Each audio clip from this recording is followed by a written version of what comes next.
Every planet in our solar system rotates roughly upright, except one. Uranus spins almost completely on its side, tilted 98 degrees, rolling around the sun like a ball rather than spinning like a top. Its magnetic field does not line up with its axis. Its interior radiates almost no heat. Its atmosphere looks so featureless when Voyager 2 flew past in 1986 that scientists almost dismissed it as boring. They were wrong. Uranus is one of the strangest objects in our entire planetary system, and we have visited it exactly once, for 5.5 hours, nearly 4 decades ago. Everything we think we know about this planet may be built on incomplete or misleading data. This is the story of the planet we forgot to understand. If you enjoy deep explorations of the strangest worlds in our solar system, take a moment to hit that like button and subscribe. It genuinely helps this channel keep making content like this, and we truly appreciate every single one of you.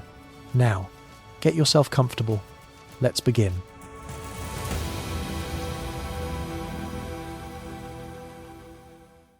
Ask someone to name the planets and watch what happens when they reach the 7th one.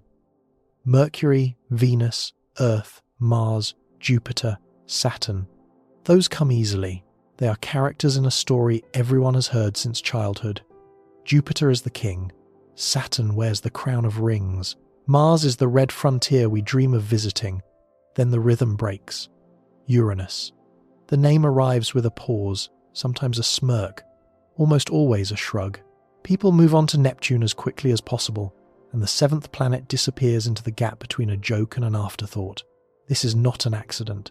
Uranus occupies one of the strangest positions in all of science. It is a major planet, roughly 4 times the diameter of Earth, massive enough to contain 63 Earths inside it. It possesses rings, dozens of moons, a complex magnetic environment, and an atmosphere unlike anything else in the solar system. And yet it has received less dedicated scientific attention than almost any other major body orbiting our Sun. Among the 8 planets, Uranus is the one we know the least about. Not because it is uninteresting, because we have barely looked. The reasons for this neglect are partly practical and partly psychological. Uranus orbits the Sun at an average distance of roughly 1.8 billion miles, nearly 20 times farther from the Sun than Earth is. At that distance, sunlight is approximately 400 times weaker than what we experience on a summer afternoon. The planet is dim. It moves slowly through the sky, taking 84 Earth years to complete a single orbit. It crawls against the backdrop of stars at a pace so glacial that ancient civilizations observed it multiple times and never realized it was a planet at all.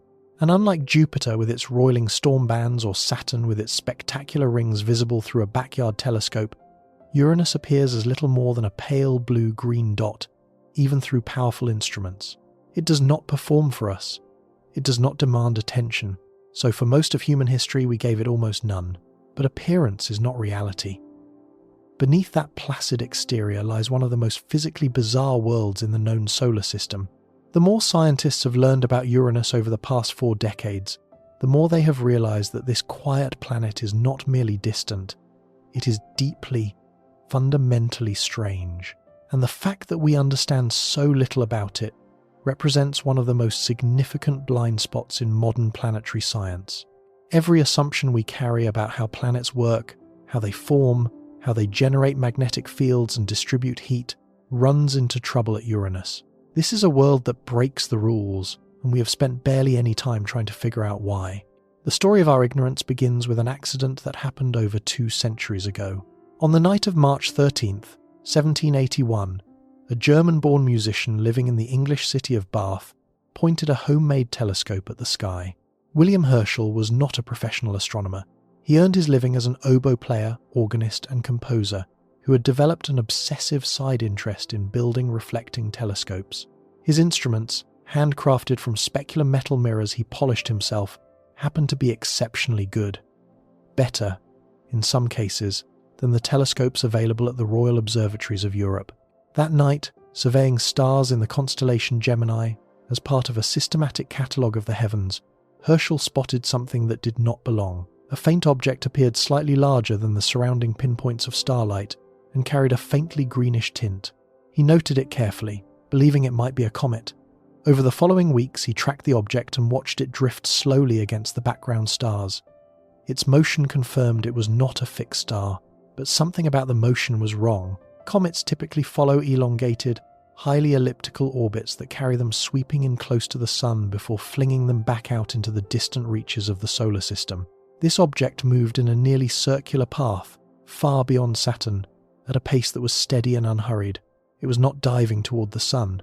It was not trailing a tail of vaporized ice.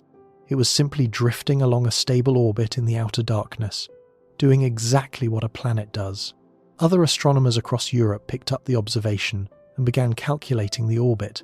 The Finnish-Swedish astronomer Anders Johan Lexell was among the first to demonstrate mathematically that the object's path was not consistent with any known cometary orbit.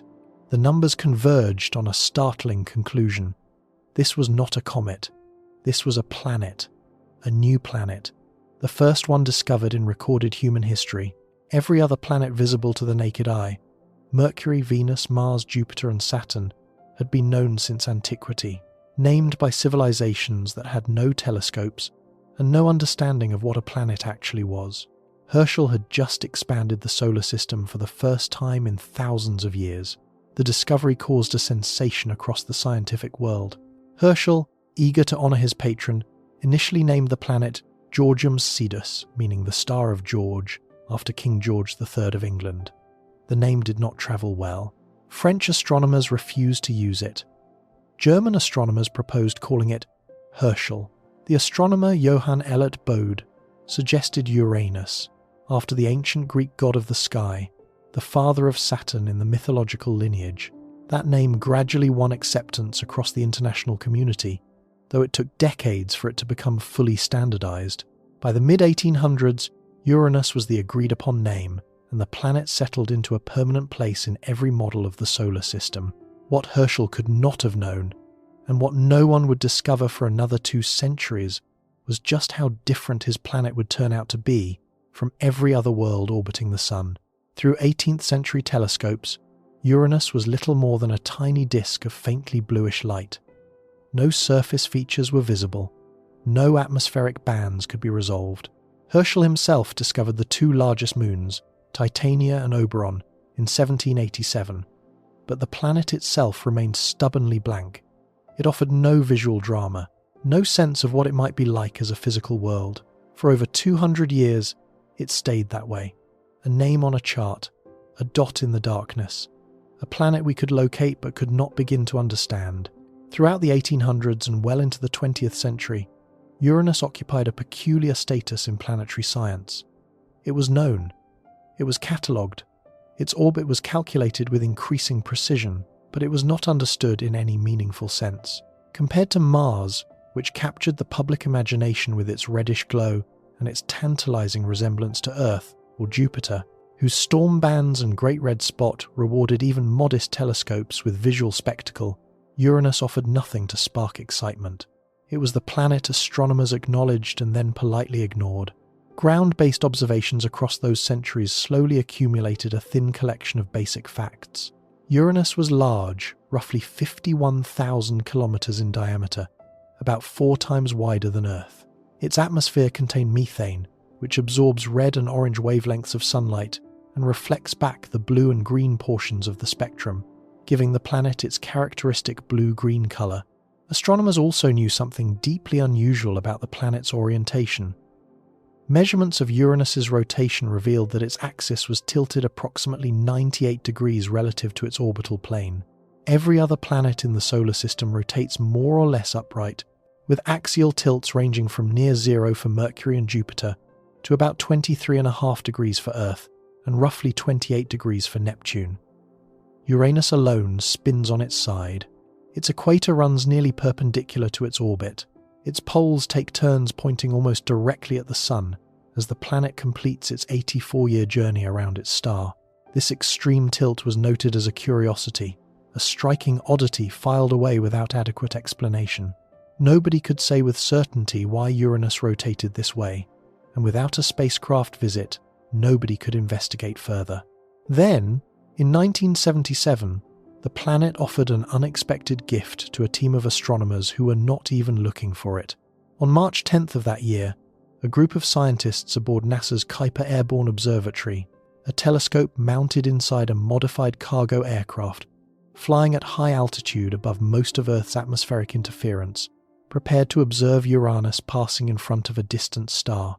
The event was a stellar occultation. As Uranus drifted across the star's line of sight, the star would disappear behind the planet's disk, and measurements of the timing and duration of the disappearance would reveal details about the planet's atmosphere.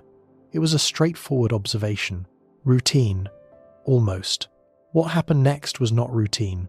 Approximately 35 minutes before the planet was due to block the starlight flickered. It dimmed sharply and briefly, then returned to full brightness. A few minutes later, it flickered again. Then again, in rapid succession, 5 distinct dips in the starlight played out, each lasting only seconds, each separated by short intervals, as though something was passing between the star and the observers. Then the planet itself moved across the line of sight, and the star disappeared as expected. And after Uranus had passed, as the star re-emerged on the other side, the same pattern repeated in reverse. 5 more dips, matching the first 5 in sequence and spacing, like a mirror image. The symmetry was the critical clue. Whatever had caused the dips before the occultation also caused them after, at equal distances on either side of the planet. This was not atmospheric interference. It was not instrument noise. It was structure. Something encircled Uranus in thin concentric bands, blocking starlight as the star's line of sight passed through them, on both the approach and departure sides. The astronomers had discovered rings around Uranus, completely by accident. The rings turned out to be narrow, dark, and nothing like Saturn's brilliant broad system. They were composed of particles so dark they reflected almost no sunlight, with surfaces as black as charcoal. Their narrowness, most spanning only a few kilometers in width, and their extreme darkness explained why no telescope had ever detected them directly.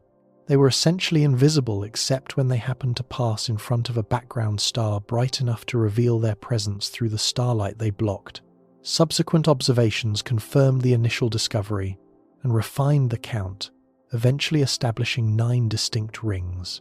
Voyager 2 would later add 2 more, and ground-based and space telescope observations after that brought the total to 13. The ring discovery was significant, not just for what it revealed about Uranus, but for what it said about the planet's capacity to surprise.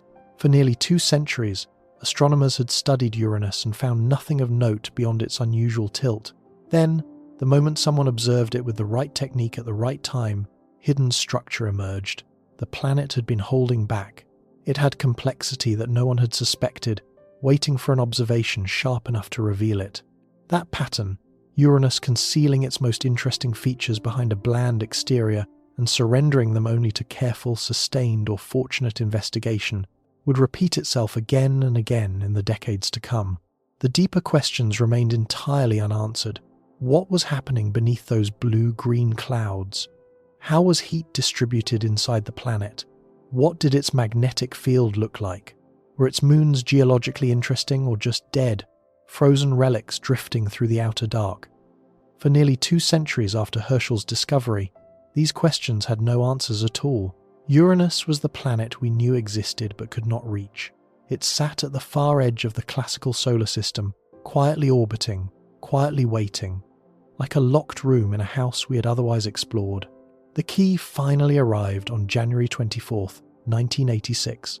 After a journey lasting more than 8 years, NASA's Voyager 2 spacecraft swept past Uranus at a distance of approximately 81,500 kilometers from the planet's cloud tops. It was the first time a human-made object had ever visited the 7th planet, and as of today, 40 years later, it remains the only time. Voyager 2 was never designed specifically for Uranus. The spacecraft launched on August 20th, 1977, as part of an ambitious grand tour of the outer solar system made possible by a rare geometric alignment of the 4 giant planets. Jupiter, Saturn, Uranus, and Neptune were arranged in a configuration that occurs only once, roughly every 175 years.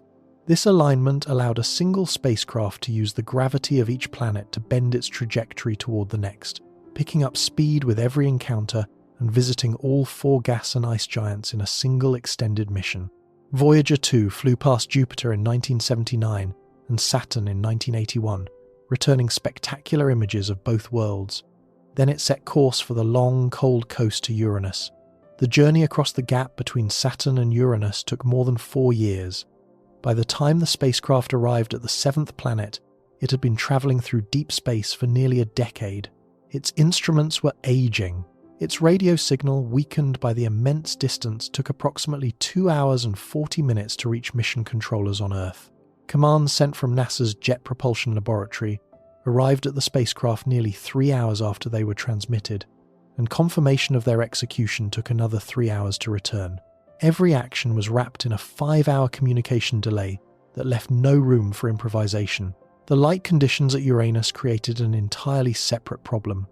The feeble sunlight reaching the 7th planet was far weaker than anything the mission had previously encountered. The Voyager 2 cameras, designed in the mid-1970s for the relatively bright environments of Jupiter and Saturn, needed to use long exposure times to capture usable images at Uranus. But long exposures risked blurring because the spacecraft was moving at high speed past the planet. Engineers at the Jet Propulsion Laboratory developed an ingenious workaround. They programmed the spacecraft to rotate slowly during each exposure, compensating for its own motion and keeping the target steady in the camera's field of view. This technique had to be designed, tested, and uploaded to the spacecraft's aging computers during the cruise phase, essentially teaching an old machine new tricks across billions of miles of empty space. The encounter window itself was brutally short. Voyager 2 collected its most critical data during a period of approximately 5.5 hours as it swung through the Uranian system at closest approach. In that narrow window, the spacecraft had to photograph the planet and its atmosphere, measure the magnetic field and its interaction with the solar wind, survey the ring system, and image as many of the moons as possible. There was no second pass, no opportunity to orbit, no follow-up. Voyager 2 was on a flyby trajectory, moving far too fast to be captured by Uranus's gravity. And once it passed the planet, it would never return. Everything had to work the first time. The timing of the encounter created an additional complication that scientists would only fully appreciate decades later. When Voyager 2 arrived, Uranus was near its southern summer solstice. The planet's south pole was aimed almost directly at the sun, which meant the spacecraft approached the system more or less pole-on. Imagine trying to photograph a spinning top by looking straight down at it from above. You see the circular face clearly, but you lose all perspective on its sides, its height, its shape in profile. That was roughly the situation at Uranus. The equatorial regions, the rings, and the orbits of the inner moons were all seen at steep angles that compressed features and made distances difficult to judge. Large portions of the northern hemisphere were shrouded in decades-long winter darkness and could not be imaged at all. The flyby gave scientists their first real look at Uranus, but it was a look through a narrow keyhole, taken from a single angle, at one specific moment in the planet's 84-year seasonal cycle. What Voyager 2 saw when it turned its cameras on the planet was, at first glance, profoundly underwhelming. Uranus appeared as an almost perfectly smooth blue-green sphere. No storm bands, no swirling vortices, no towering cloud formations, no dramatic weather systems. Compared to Jupiter's churning atmosphere or Saturn's elegantly banded structure, Uranus looked startlingly blank. In true colour visible light images, the planet resembled a billiard ball dipped in pale turquoise paint and left to dry without a blemish. The images were so featureless that some mission scientists privately worried the public would find the entire encounter unremarkable. In enhanced contrast and false colour processing, a few subtle details emerged. Faint banding appeared near the South Pole. A thin haze layer was detected in the upper atmosphere. A handful of wispy cloud features could be distinguished from the surrounding blue-green backdrop, but only barely. The planet was not entirely dead. But compared to the visual fireworks that Jupiter and Saturn had provided, Uranus seemed to have shown up to its own flyby with nothing to say. This apparent quietness concealed something important, though it would take years of patient analysis to understand just how misleading the surface calm really was. Voyager 2's instruments measured the temperature structure of the atmosphere and found a result that did not fit existing predictions. Despite the extreme axial tilt, which should produce enormous differences in solar heating between the sunlit pole and the dark equatorial regions. The atmosphere was nearly the same temperature everywhere. The pole that had been baking in continuous sunlight for decades was not dramatically warmer than the regions receiving no sunlight at all. Heat was being transported across the entire globe with remarkable efficiency, smoothing out temperature differences that physics said should exist. The mechanism behind this redistribution was unclear, and the brief flyby offered no way to investigate it further. The atmosphere itself turned out to be composed of roughly 83% hydrogen, 15% helium, and approximately 2% methane, along with trace amounts of other compounds. It was the methane that gave Uranus its colour.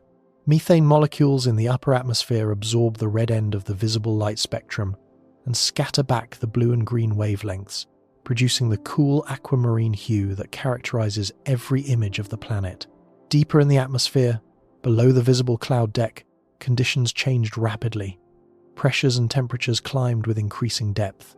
Voyager 2's instruments detected evidence consistent with a vast layer of superheated water and other volatile compounds, roughly 800 kilometers beneath the cloud tops, compressed to extreme densities by the crushing weight of the atmosphere above. Understanding what kind of planet Uranus actually is requires grasping a distinction that sounds technical but changes everything about how the planet works. Uranus is not a gas giant, it is an ice giant, and that difference is far more than a matter of labeling. Jupiter and Saturn are gas giants in the truest sense. They are composed overwhelmingly of hydrogen and helium, the same lightweight elements that dominate the Sun. Their interiors consist of these gases compressed into increasingly exotic states, eventually reaching conditions where hydrogen behaves like a liquid metal, conducting electricity and generating the powerful magnetic fields those planets are known for. Gas giants are, in a sense, simplified objects. Their chemistry is dominated by the two simplest elements in the universe, and their behavior can be modeled with a reasonable degree of confidence based on hydrogen and helium physics alone. Uranus is fundamentally different. It belongs to a separate class of planet that it shares only with Neptune. The interior of Uranus is thought to consist of a relatively small rocky core surrounded by a thick mantle, composed primarily of compressed volatile compounds, water, methane, and ammonia, all existing under pressures and temperatures that force them into states of matter with no everyday analogue. This entire structure is wrapped in an outer envelope of hydrogen, helium, and methane gas that makes up only a fraction of the total mass. The planet is not mostly gas. It is mostly compressed volatiles that planetary scientists call ices, even though at the temperatures and pressures inside Uranus, these materials bear no resemblance to the ice you would find in a freezer. Recent laboratory experiments and computational models have begun to reveal just how exotic these interior conditions might be. Under the pressures that exist deep inside Uranus, water molecules may enter what physicists call a superionic state. In this bizarre phase of matter, oxygen atoms lock into a rigid crystalline lattice, while hydrogen ions detach and flow freely through the structure, like a liquid moving through a solid framework. Superionic water is simultaneously crystalline and fluid. It conducts electricity. It behaves in ways that do not fit neatly into any of the familiar categories of solid, liquid, or gas. Scientists have only managed to reproduce this state briefly in laboratory experiments using immensely powerful lasers to simulate planetary interior pressures. If superionic water exists inside Uranus, as models strongly suggest, it could help explain several of the planet's most puzzling properties. An electrically conductive layer of superionic material could generate a magnetic field through dynamo action, similar in principle to how the liquid iron in Earth's outer core produces our planet's magnetic field. But the geometry of that dynamo would depend on exactly where the conducting layer sits, how thick it is, and how it relates to the planet's rotation axis. If the conducting region is shallow, offset, or confined to a shell, rather than extending down to the core, the resulting magnetic field would be tilted, asymmetric, and unlike anything produced by the deep metallic hydrogen interiors of Jupiter and Saturn. That is precisely what Voyager 2 found. But confirming the explanation requires data about the planet's internal structure that no instrument has ever collected. The distance that separates Uranus from Earth is part of why we know so little. At roughly 19 astronomical units from the Sun, Uranus lies so far away that even powerful telescopes see it as a tiny disk. The Hubble Space Telescope has resolved some atmospheric features over the years, tracking occasional bright cloud formations that come and go on timescales of weeks or months. The James Webb Space Telescope has recently captured infrared images of Uranus that reveal the ring system and atmospheric structure in unprecedented detail. But even these remarkable instruments can only observe the planet from the outside. They cannot penetrate beneath the cloud tops. They cannot measure the internal magnetic field. They cannot sample the atmosphere directly or fly through the magnetosphere. A dedicated orbiter mission would transform our understanding overnight. But reaching Uranus takes time. Depending on the trajectory and available propulsion, a spacecraft launched from Earth would need between roughly 10 and 15 years to arrive. Once there, it would need a power source capable of operating nearly 20 times farther from the Sun than Earth, where solar panels produce almost no useful energy. Radioisotope thermoelectric generators, powered by the heat of decaying plutonium, are the only proven technology for this kind of deep space mission. But the supply of suitable plutonium is limited, and the cost of a flagship-class orbiter mission runs into the billions of dollars. These practical constraints have kept a Uranus orbiter in the proposal stage for decades, always acknowledged as important, never quite reaching the top of the funding queue. The result is a planet caught in a cycle of scientific neglect. We know too little about Uranus to generate the kind of public fascination and institutional momentum that drives major mission funding. And without a mission, we cannot learn enough to break the cycle. The seventh planet drifts on through its long, slow orbit, accumulating mysteries faster than we accumulate answers. While the most common type of planet in the galaxy, worlds roughly the size of Uranus and Neptune, remains the least understood category of world in our own solar system. Every fact about Uranus that we currently treat as established knowledge traces back to one of two sources. Either it was measured during 5.5 hours in January 1986 by an aging spacecraft flying through the system at tens of thousands of miles per hour, or it was inferred from telescope observations made across billions of miles of intervening space. That is the foundation. That is the sum total of what we have to work with, and it was never enough. Because even in those 5.5 hours, Voyager 2 did not find a bland, featureless world. It found a planet whose magnetic field was tilted at an enormous angle relative to its rotation axis, and displaced dramatically from the planet's center, a configuration that defied every model of planetary magnetism that existed at the time.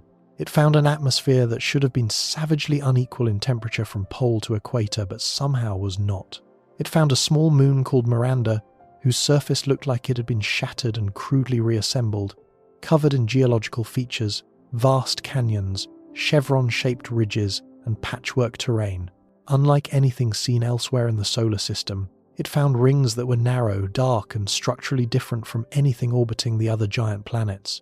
Every one of these findings raised questions that the flyby could not answer. And in the decades since, as scientists have returned to the Voyager 2 data again and again, extracting every last fragment of information from those precious hours of observation, the questions have only sharpened. Analysis published in 2024 revealed that Voyager 2 may have arrived at Uranus during a rare solar wind compression event that squeezed the magnetosphere into a configuration present less than 5% of the time. If that finding is correct, then even our most fundamental understanding of what the magnetic environment around Uranus normally looks like may be built on a statistical anomaly. We have one snapshot, and that one snapshot may not even be typical. What comes next is the deeper story, the one that begins when you stop treating Uranus as a distant blue-green footnote and start examining what its physical properties actually reveal.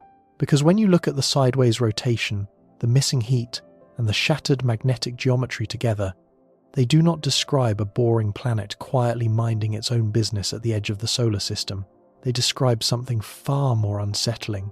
A world where several of the most basic expectations of planetary science break down simultaneously, and where the explanation for why may reshape our understanding of an entire class of worlds we are only beginning to discover. To understand why Uranus is so deeply strange, you need to begin with the single most obvious fact about it.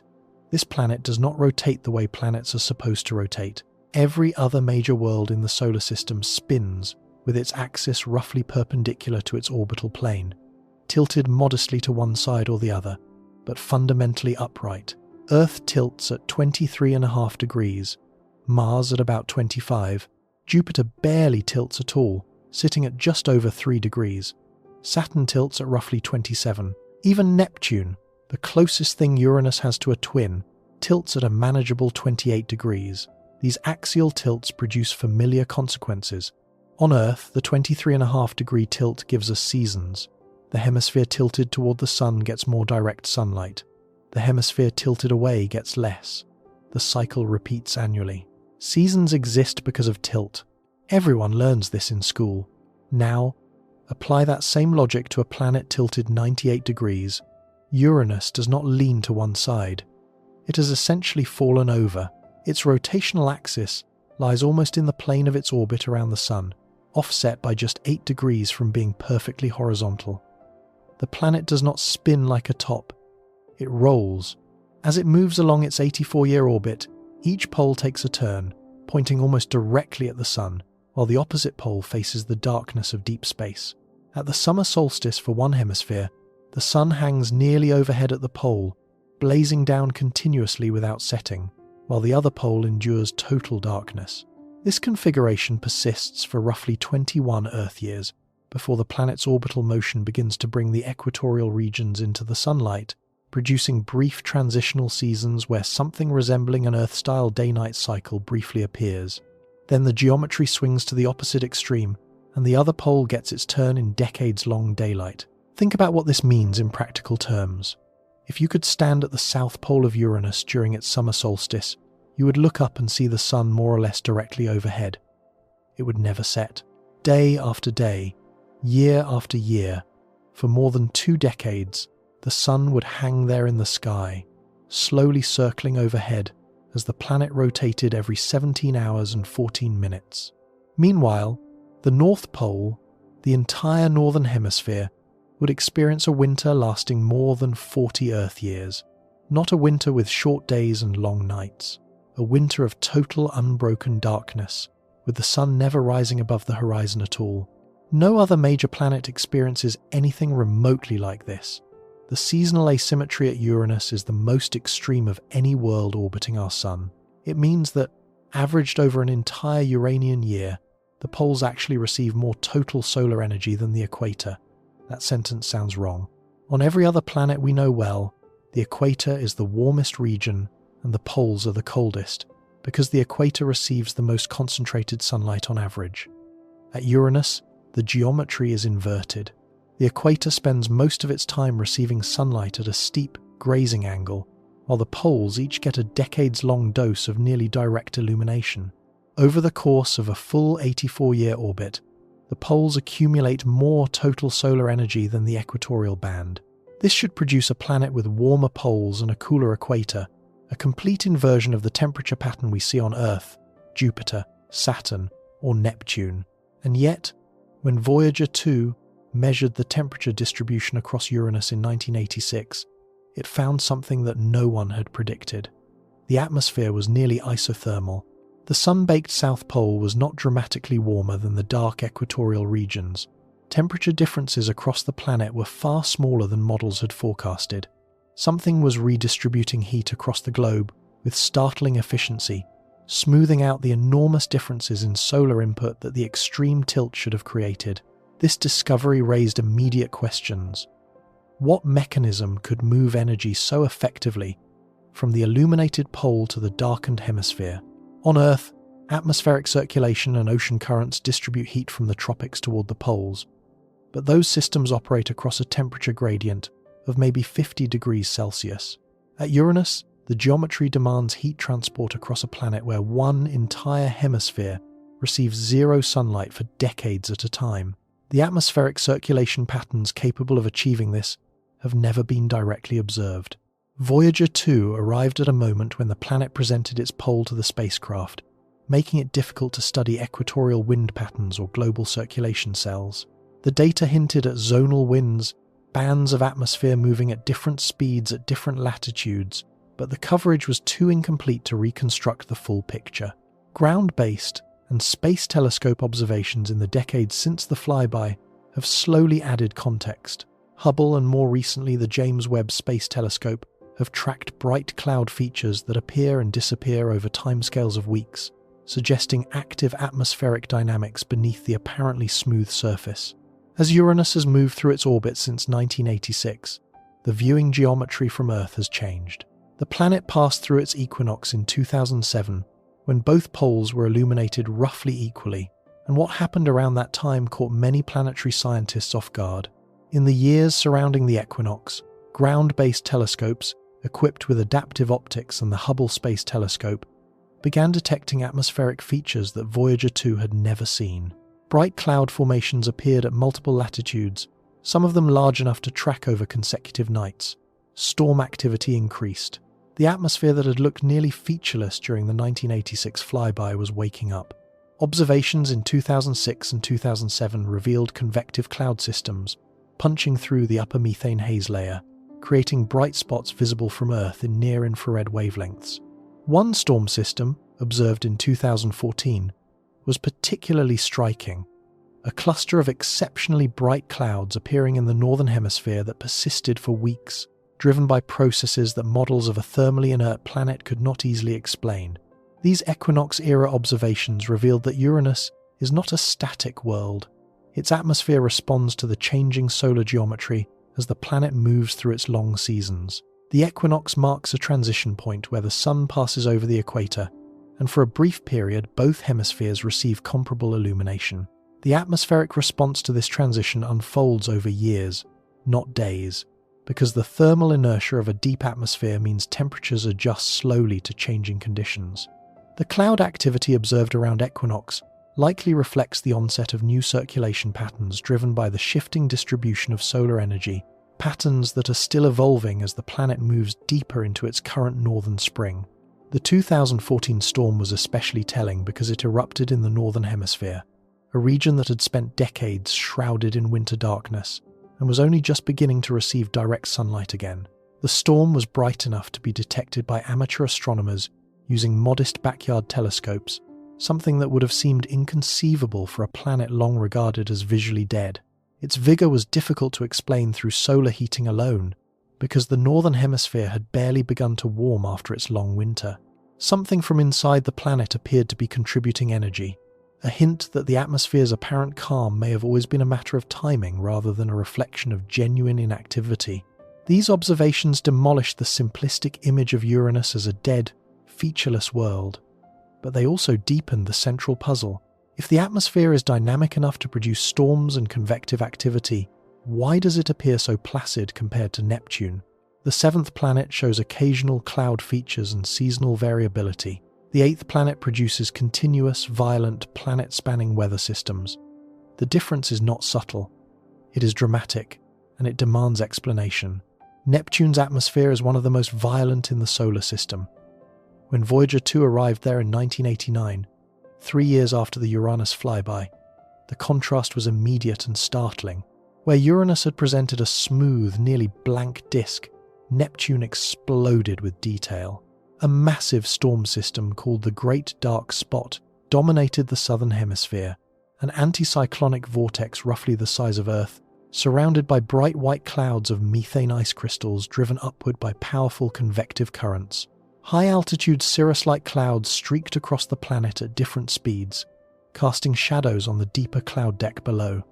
A smaller storm, nicknamed the Small Dark Spot, churned at a different latitude, and between these features, the atmosphere was laced with bands, streaks, and subtle colour variations that spoke of a planet in constant meteorological upheaval. The wind speeds were staggering. Voyager 2 measured sustained atmospheric currents at Neptune exceeding 2,000 kilometers per hour, the fastest winds recorded on any planet in the solar system. These winds blew in complex zonal patterns, with powerful retrograde jets near the equator and prograde currents at higher latitudes. The energy driving these winds could not possibly come from the sun alone.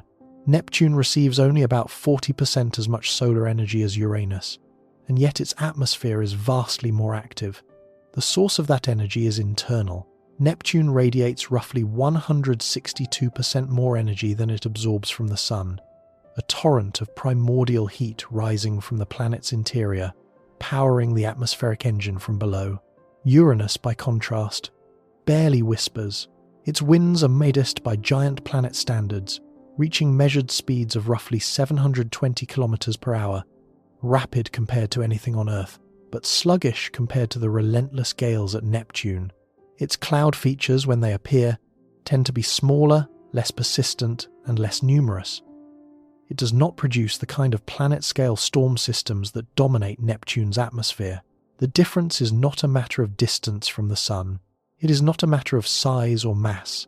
It is a matter of what is happening inside.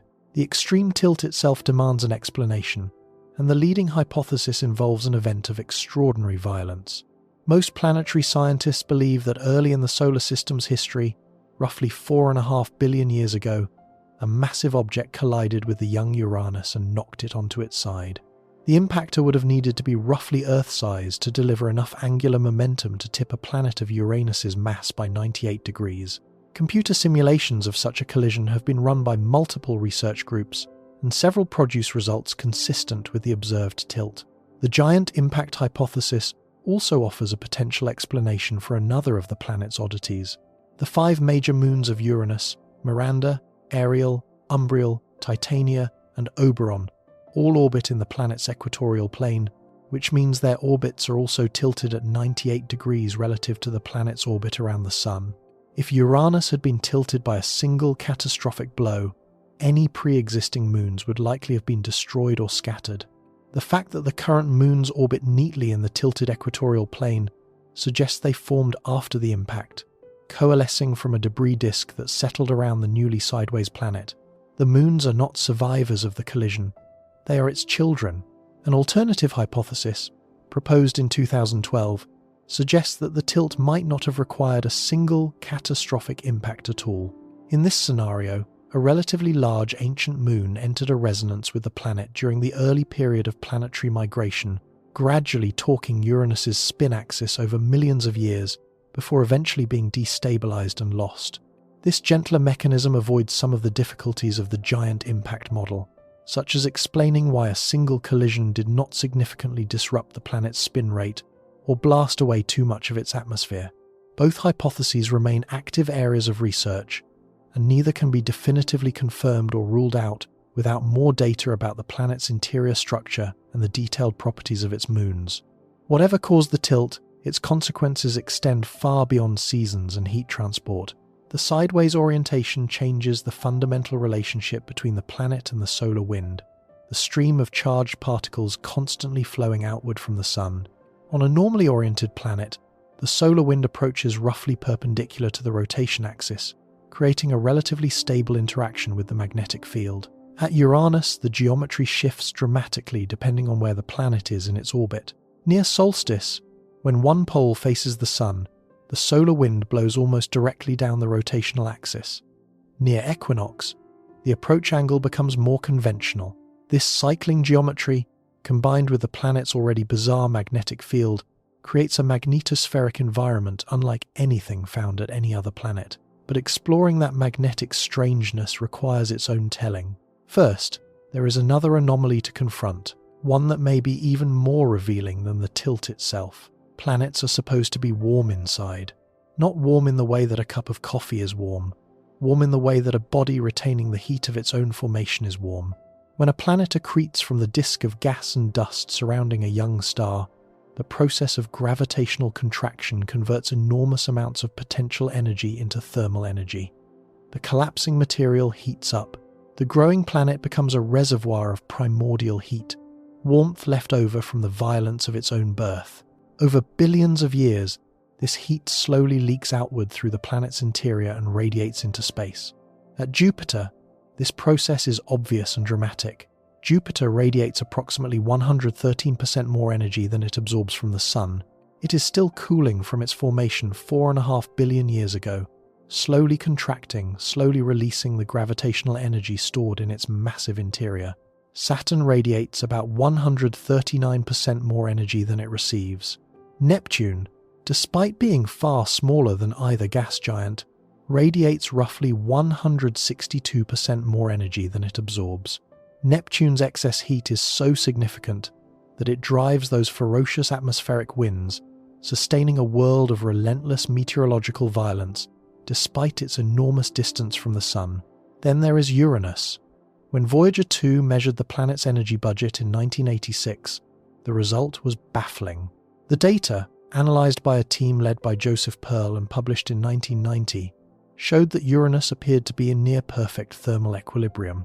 The amount of energy the planet radiated into space was statistically indistinguishable from the amount it absorbed from the Sun.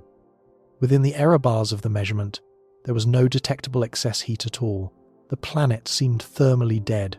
Whatever primordial warmth it had accumulated during formation had apparently already escaped, or was somehow trapped deep inside, unable to reach the surface. This result was deeply puzzling. Uranus and Neptune are frequently described as near twins. They have similar masses. Neptune is about 17 Earth masses, and Uranus is about 14.5. They have similar diameters. They are both ice giants with broadly similar compositions, hydrogen-helium atmospheres over mantles of compressed volatile materials. They formed in the same general region of the protoplanetary disk, from the same basic ingredients, at roughly the same time. By every measure that should matter, they should behave similarly in terms of internal heat. Neptune radiates enormous excess energy. Uranus, historically, appeared to radiate essentially none. For decades, the apparent absence of internal heat at Uranus stood as one of the most stubborn puzzles in planetary science. Multiple hypotheses were proposed to explain it. One possibility was that the giant impact responsible for the planet's extreme tilt had somehow disrupted the normal process of internal cooling. Perhaps the collision mixed the planet's interior so thoroughly that it released its primordial heat much more rapidly than it otherwise would have, leaving Uranus thermally depleted compared to Neptune, which presumably was never struck by a comparable impact. In this scenario, the impact did not just tilt the planet, it effectively drained its thermal battery.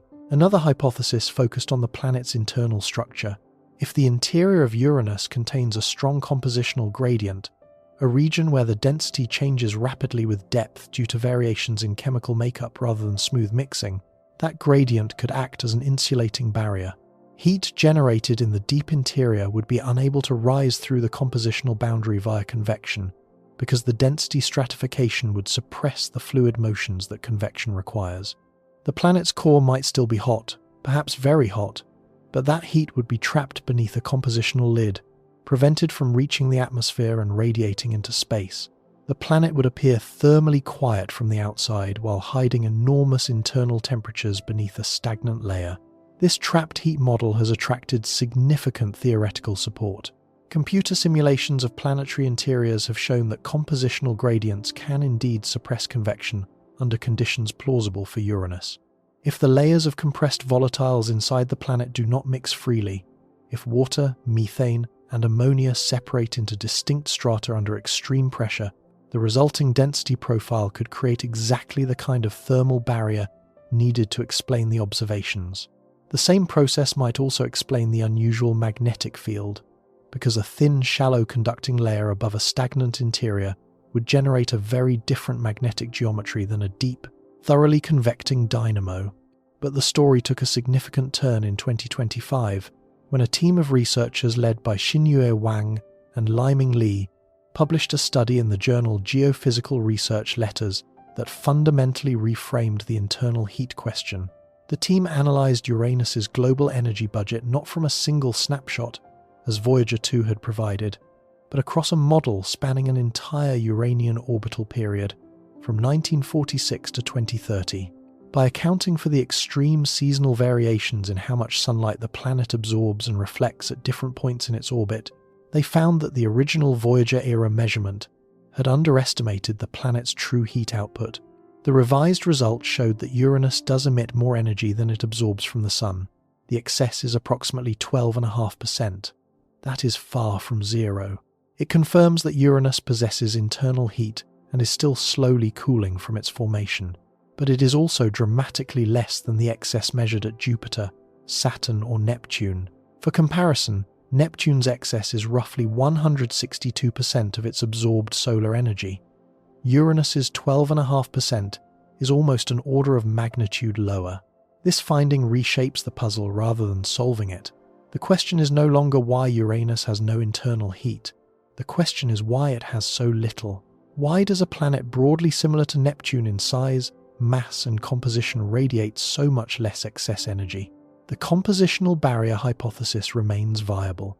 If a gradient inside Uranus partially traps heat but allows a small fraction to leak through, the result would be exactly what the 2025 study measured: a modest but non-zero excess, far below what an efficiently convecting interior would produce. The impact hypothesis also survives, though it requires modification. If the ancient collision did not completely drain the planet's thermal energy, but instead disrupted the interior structure enough to create a persistent insulating layer, the long-term result could be a slowly leaking but largely suppressed heat flow. The 2025 study also revealed that Uranus's thermal output varies with its seasons.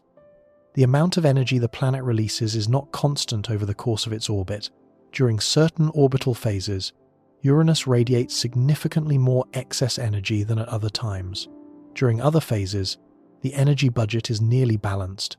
This seasonal modulation complicates any attempt to characterize the planet's internal heat from a single measurement, which is precisely what Voyager 2 provided. The original conclusion that Uranus was in thermal equilibrium may have been an artifact of measuring the planet at a particular moment in its seasonal cycle, rather than a true reflection of its average energy budget. The implications run deep. If Uranus's internal heat is real but suppressed, the planet's interior may be far hotter than its surface suggests. Models consistent with the new measurements allow for central temperatures potentially reaching several thousand Kelvin, depending on the thickness and location of the insulating layer. A hot core hidden beneath a stagnant mantle would change predictions about the planet's internal chemistry, the state of matter deep inside, the generation of the magnetic field, and the thermal evolution of the planet over its lifetime. It would mean that Uranus is not a cold, dead world at all. It is a world with a furnace locked behind closed doors. The contrast with Neptune sharpens the mystery. Neptune, by every conventional metric, should be the colder of the two ice giants. It orbits farther from the Sun, at roughly 30 astronomical units compared to Uranus's 19. It receives only about 40% as much sunlight. Yet its atmosphere is dramatically more active, driven by the powerful internal heat that Uranus seems to suppress. Both planets may have started with similar reservoirs of formation energy, but their interiors evolved differently, and the consequences are written across their skies. One planet convects freely, releasing its heat into an atmosphere that rages with storms. The other holds its heat prisoner behind walls of stratified ice, presenting a calm face to the universe while temperatures climb silently in its depths. This divergence between two otherwise similar worlds is one of the most scientifically important puzzles in planetary science, because it is not just a question about two specific planets. It is a question about how ice giant interiors work in general.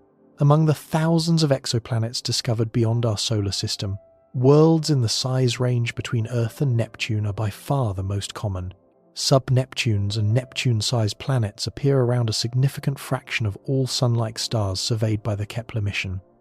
Our galaxy is full of ice giant-sized worlds, and the only two examples we can study in any detail, the only ice giants close enough to visit with spacecraft and examine with our best telescopes, tell contradictory stories about how planets of this size behave.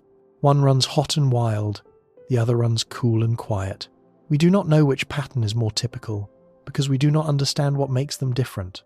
The internal heat mystery connects directly to questions about interior composition and structure that remain fiercely debated in the planetary science community. Traditional three-layer models of Uranus envision a small rocky core surrounded by a thick mantle of compressed ices, primarily water, methane, and ammonia, wrapped in a hydrogen-helium atmosphere.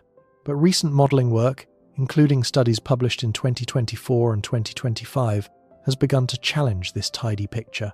Some models suggest that the components inside Uranus do not remain mixed, but instead phase separate under extreme pressure. Water and hydrogen may become immiscible at certain depths, forming distinct layers rather than blending into a homogeneous fluid. Methane and ammonia may separate from water under deep interior conditions, creating additional boundaries. The implications of phase separation are far-reaching. If water and hydrogen naturally demix at pressures found inside Uranus, the planet's interior would not be a smooth, gradually changing blend of materials. It would be a layered structure with sharp chemical boundaries, each layer possessing different density, conductivity, and thermal properties. These boundaries would suppress convection across them, limiting how efficiently heat can move from the deep interior to the surface. They would also determine where electrically conducting fluids exist and where they do not, directly controlling the geometry of the magnetic dynamo. The question of whether Uranus's interior is smoothly mixed or sharply stratified is therefore not an academic detail. It is the single variable that connects the internal heat mystery, the magnetic field puzzle, and the atmospheric behavior into a unified story. Get the interior structure right, and everything else follows. Get it wrong, and every prediction about how this planet works remains unreliable. A 2025 study went further, raising the provocative possibility that Uranus and Neptune might be better described as rock giants rather than ice giants. The traditional name assumes that the interiors are dominated by volatile ices, water, methane, and ammonia. But the study found that computer models matching the observed gravitational fields and rotation periods of both planets could accommodate significantly more rocky material than the classical picture allows. Some of their solutions place the rock-to-ice ratio far higher than the roughly 50-50 split that decades of modelling had assumed. If Uranus contains substantially more silicate rock than previously thought, with ices occupying a smaller fraction of the interior, the planet would need to be understood in a completely different chemical framework. The thermal evolution would change. The pressure-temperature profiles would shift. The conditions under which the magnetic dynamo operates would need to be recalculated from the ground up. These findings remain provisional. The models are constrained only by the gravitational measurements that Voyager 2 collected during its brief flyby, measurements that captured only the lowest order terms of the planet's gravitational field. Higher precision measurements, the kind that only a close-orbiting spacecraft can deliver, would dramatically narrow the range of possible interior structures. But for now, the basic question of what Uranus is made of remains genuinely open. The planet we have called an ice giant for decades might not be one, and until we go back with instruments designed to answer the question, we cannot know. None of this can be done from Earth. None of it can be done from a single flyby snapshot taken 40 years ago. The internal heat question, the compositional question, the structural question, they all converge on the same conclusion. We have reached the limit of what remote observation and archival data analysis can tell us about Uranus. The next step requires going back. But before we turn to missions and the future, there is one more anomaly that demands attention, because if the sideways tilt is the most visible oddity and the suppressed internal heat is the most thermodynamically puzzling, the feature of Uranus that most directly challenges our understanding of how planets generate and maintain their fundamental physical properties is the magnetic field. It is tilted, it is offset, it is messy, and a 2024 study suggests that the single measurement we have of it may not even represent normal conditions. That finding changes everything about what we think we know, and everything about what a future mission needs to investigate. On Earth, if you hold a magnetic compass and watch the needle swing to north, you are observing something remarkably tidy. Our planet's magnetic field is generated deep in the interior, where a churning ocean of liquid iron in the outer core acts as a natural dynamo, converting the energy of convective motion and planetary rotation into a global magnetic field. The resulting geometry is close to a simple dipole, a configuration resembling the field of a bar magnet, with a north magnetic pole and a south magnetic pole aligned roughly along the planet's spin axis. The magnetic axis tilts about 11.5 degrees from the rotational axis. The magnetic center sits close to the geometric center of the planet. The field is strong, stable, and neatly organized. When scientists first began studying the magnetic fields of other planets, they expected to find variations on this theme, and at Jupiter and Saturn, that is largely what they found. Jupiter's magnetic field is enormously powerful but structurally similar to Earth's, with a dipole tilted about 9.5 degrees from the rotation axis. Saturn's field is even more orderly, aligned to within less than 1 degree of the spin axis, the most symmetric planetary magnetic field in the solar system. Then Voyager 2 reached Uranus, and the orderly pattern collapsed. The magnetic field that the spacecraft measured during its January 1986 flyby was unlike anything encountered at any other planet. The dipole axis was tilted 59 degrees away from the planet's rotational axis, not a gentle lean. Not a modest offset, nearly 60 degrees. If you could somehow stand on Uranus and hold a magnetic compass, the needle would not point toward the geographic pole. It would point toward a direction closer to what we would consider mid-latitudes on Earth, as though the entire magnetic architecture of the planet had been wrenched sideways, independent of the rotation. But the tilt was only the beginning. The magnetic center, the point from which the dipole field appears to originate, was not located at the center of the planet. It was displaced from the geometric center by approximately 31% of the planet's radius, nearly 8,000 kilometers off-center, shifted mainly along the rotation axis toward the South Pole. This meant that the magnetic field strength varied enormously depending on where you measured it. At the surface nearest the displaced magnetic center, the field reached about 1.1 Gauss. On the opposite side of the planet, it dropped to approximately 0.1 Gauss, a factor of 10 difference between the strongest and weakest surface field values. No other planet showed anything close to this degree of asymmetry. The combination of extreme tilt and large offset created a magnetosphere that behaved in ways planetary scientists had never encountered. As Uranus rotates on its 17-hour cycle, the displaced, tilted magnetic field sweeps through space at changing angles, producing a magnetospheric geometry that shifts constantly. The magnetic tail, the elongated wake of field lines streaming away from the planet in the direction opposite the Sun, does not extend straight back like a windsock, as it does at Earth or Jupiter. Instead, it corkscrews. The entire tail structure rotates around the planet's sunline with each Uranian day, twisting and untwisting in a pattern driven by the mismatch between the magnetic and rotational axes. The resulting shape is extraordinarily complex, unlike the relatively stable magnetospheric geometries seen at other planets. When scientists first analyzed the Voyager 2 magnetic field data, they were confronted with a question that remains open to this day. What kind of internal structure produces a field like this? On Earth, the magnetic dynamo operates in a deep, thick shell of electrically conducting liquid iron that extends from the solid inner core out to roughly half the planet's radius. On Jupiter, the dynamo operates in an even deeper layer of metallic hydrogen, compressed so intensely that it conducts electricity like a metal. Both of these dynamos are centrally located, deep within the planet, and both produce fields that are roughly aligned with the rotation axis because the spinning of the planet imposes a strong organizing influence on the fluid motions that generate the field.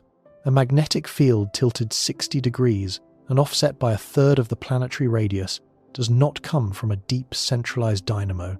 It comes from something shallower, something that operates in a thin shell, rather than a thick core-to-mantle region, something that is not centered on the planet's geometric middle. Theoretical models suggest that Uranus's magnetic field may be generated in a relatively thin layer of electrically conducting fluid, located in the upper portion of the planet's interior, possibly a shell of ionized water, ammonia, or a mixture of compressed volatiles that has become electrically conductive under extreme pressure.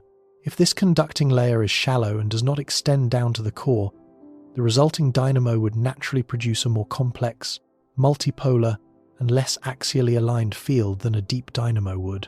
The offset could arise if the conducting region itself is not symmetrically distributed, if it is thicker on one side of the planet than the other, or if the convective motions within it are not evenly organized. This interpretation ties directly back to the internal heat puzzle. If Uranus's interior contains a compositional gradient that suppresses deep convection, as the trapped heat models suggest, then the electrically conducting layer may indeed be confined to a shallow shell above the stagnant, deeper interior. The same structural feature that explains why the planet radiates so little heat could also explain why its magnetic field is so bizarre. The two mysteries may share a single cause: a stratified interior where different layers do not mix, where heat cannot rise freely, and where the dynamo is forced to operate in a cramped, off-center region that produces a messy, tilted, asymmetric field. But here is where the story takes another turn, one that shook the foundations of Uranian science when it was published in late 2024. A team led by Jamie Jasinski at NASA's Jet Propulsion Laboratory revisited the original Voyager 2 dataset and examined something that previous analyses had largely overlooked: the state of the solar wind at the time of the encounter. Their paper, published in Nature Astronomy, revealed that Voyager 2 did not encounter a typical Uranian magnetosphere. It encountered one that was being squeezed. The solar wind, the continuous outflow of charged particles from the sun, varies in intensity over time. Sometimes it blows gently, sometimes it surges in powerful gusts driven by solar flares or coronal mass ejections. When a strong pulse of solar wind hits a planet's magnetosphere, it compresses the magnetic field, pushing the boundary between the planet's magnetic domain and the solar wind closer to the planet's surface. The magnetosphere shrinks. Its internal structure changes. Charged particles are redistributed. The entire magnetic environment enters a different state, one that may not represent normal conditions. Jasinski and colleagues analysed the solar wind measurements that Voyager 2 recorded in the days before crossing into the Uranian magnetosphere. What they found was striking. In the final hours before the spacecraft crossed the boundary known as the bow shock, the solar wind dynamic pressure was at a level consistent with typical conditions.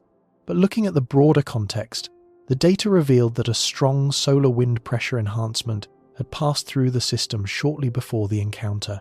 The magnetosphere that Voyager 2 entered was in a compressed, disturbed state that the team estimated is present less than 5% of the time under normal solar wind conditions. This means that nearly everything we learned about the internal magnetic environment of Uranus, the plasma distribution, the particle populations, the radiation belt intensities, came from observations of a system that was in an unusual configuration. Voyager 2 had found that the magnetosphere was largely devoid of plasma, a condition that puzzled scientists for decades. The radiation belts appeared far weaker than predicted, roughly 100 times lower than theoretical upper limits.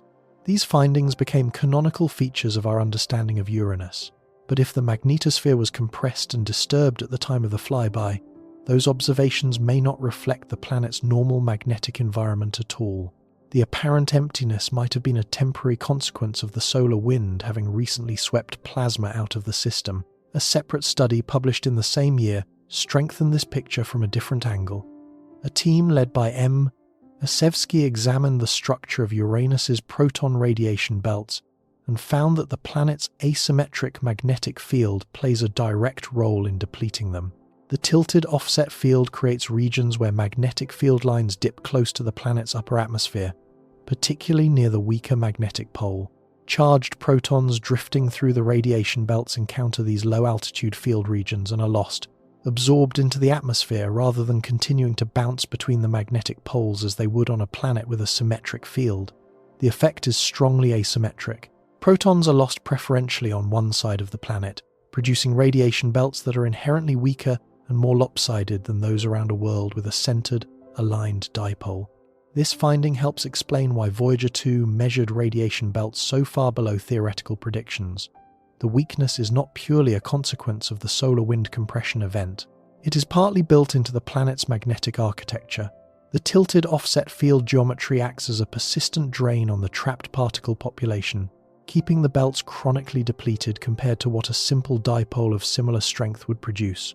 But the Asevsky study also noted that the degree of depletion depends on the exact field geometry, which varies dramatically as the planet rotates. A spacecraft observing for days or weeks rather than hours would see the radiation environment shift and pulse as different magnetic configurations sweep past, an effect that Voyager 2's brief flyby could not capture. Together, the Jasinski and Asevsky findings paint a picture of a magnetic environment far more dynamic and complex than any single snapshot can represent. The fundamental architecture of the field, its tilt, its offset, its multipolar structure, is real and intrinsic.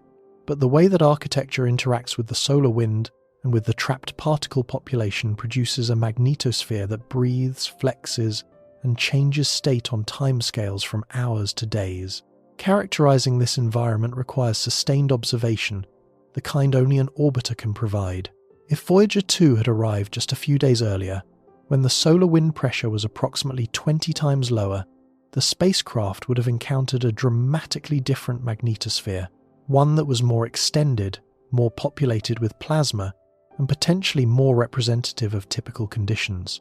The difference between the compressed state and the relaxed state could be enormous, affecting not just the plasma content, but the entire geometry of how the magnetic field interacts with the solar wind and the planet's own atmosphere.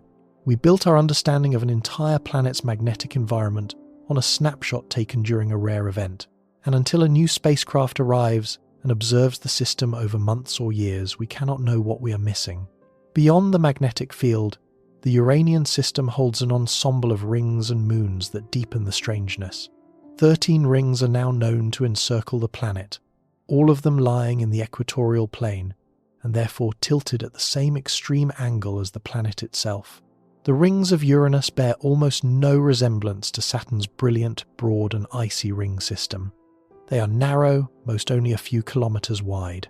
They are composed of particles so dark that they reflect barely any sunlight, with albedos among the lowest measured for any ring system.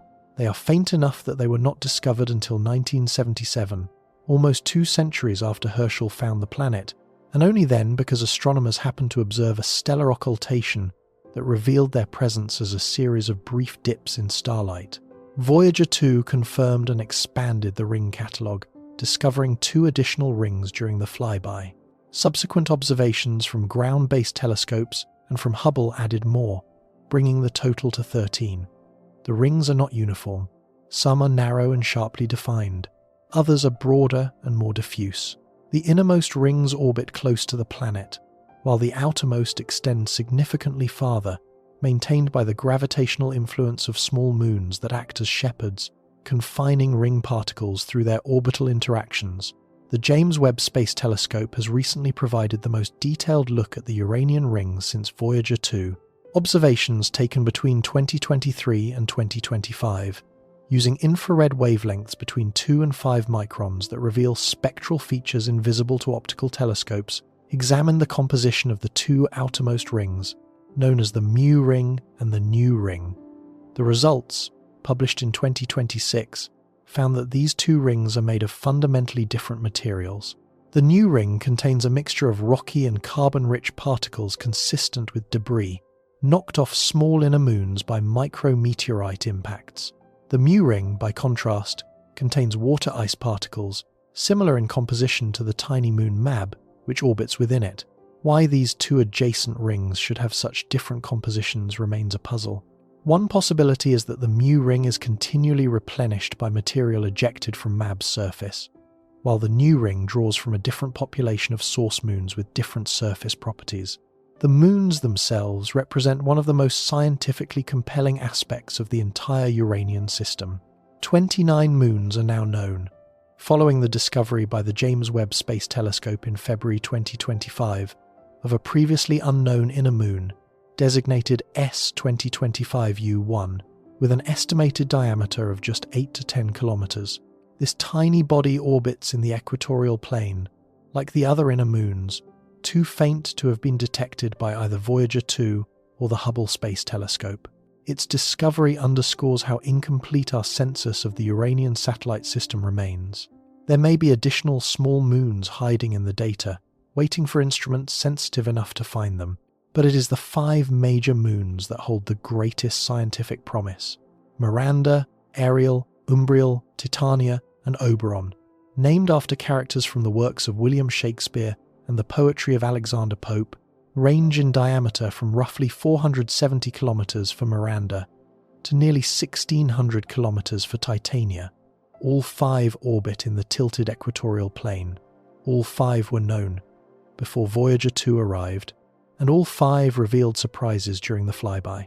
Miranda, the smallest and innermost of the 5, produced the most dramatic images of the entire encounter.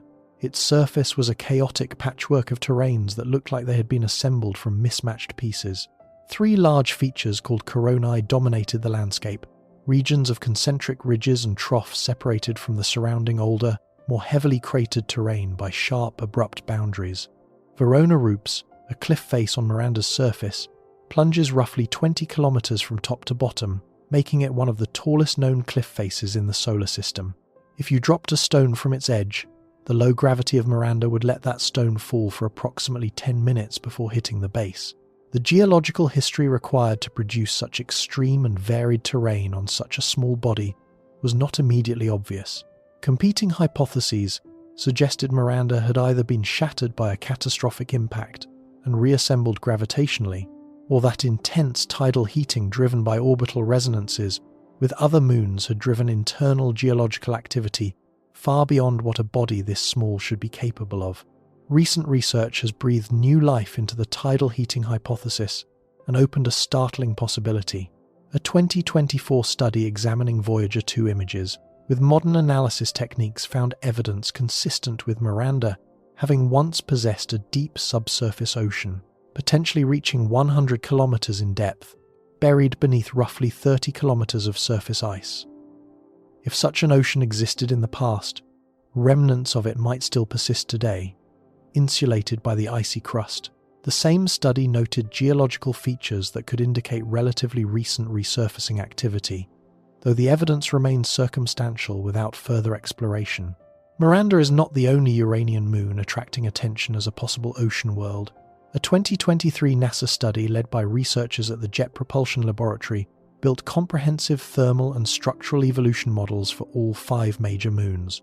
Their results suggested that 4 of the 5, Ariel, Umbriel, Titania, and Oberon, may currently harbour liquid water oceans beneath their icy surfaces, oceans potentially tens of kilometres deep, sustained by a combination of radiogenic heating from rocky material in their interiors and insulation from antifreeze compounds like ammonia and chloride salts dissolved in the water. Only Miranda, the smallest of the 5, was found to be unlikely to retain a present-day ocean, though it may have possessed one in the past. If these predictions are correct, the Uranian system could contain as many as 4 ocean worlds, a concentration rivaling the Jovian and Saturnian systems that have attracted so much scientific and public attention. Europa, Enceladus, and Titan have dominated the conversation about subsurface oceans and the possibility of habitable environments beyond Earth. The idea that similar conditions might exist at moons orbiting a planet nearly 20 times farther from the Sun than Earth, at a world we have visited only once and explored for less than 6 hours, is both humbling and galvanizing. Ariel, the second closest of the major moons and one of the geologically most interesting, has attracted particular scrutiny, and the evidence trail building around it deserves close attention. Voyager 2. Images showed a surface marked by extensive networks of fault-bounded troughs, some of them cutting across older cratered terrain in patterns that implied the crust had been stretched and fractured from below. Smooth plains filled the floors of some of these troughs, suggesting that material had welled up from the interior at some point in the moon's past, resurfacing large areas and erasing older craters. Ariel's surface appeared younger, on average, than the surfaces of Umbriel, Titania, or Oberon, all of which showed heavier cratering and fewer signs of internal geological activity. Something had been happening inside Ariel more recently than inside its siblings. In 2023, a reanalysis of Voyager, 2 particle and magnetic field data produced an unexpected finding. A team led by researchers at the Johns Hopkins Applied Physics Laboratory found evidence that both Ariel and Miranda may be releasing material into the space environment around Uranus. The data showed anomalies in the charged particle measurements near the orbits of both moons, patterns consistent with material being injected into the magnetosphere from the moons themselves. The most natural explanation was outgassing or plume activity, similar in concept to the dramatic water vapor geysers that Cassini observed erupting from the south polar region of Saturn's moon Enceladus.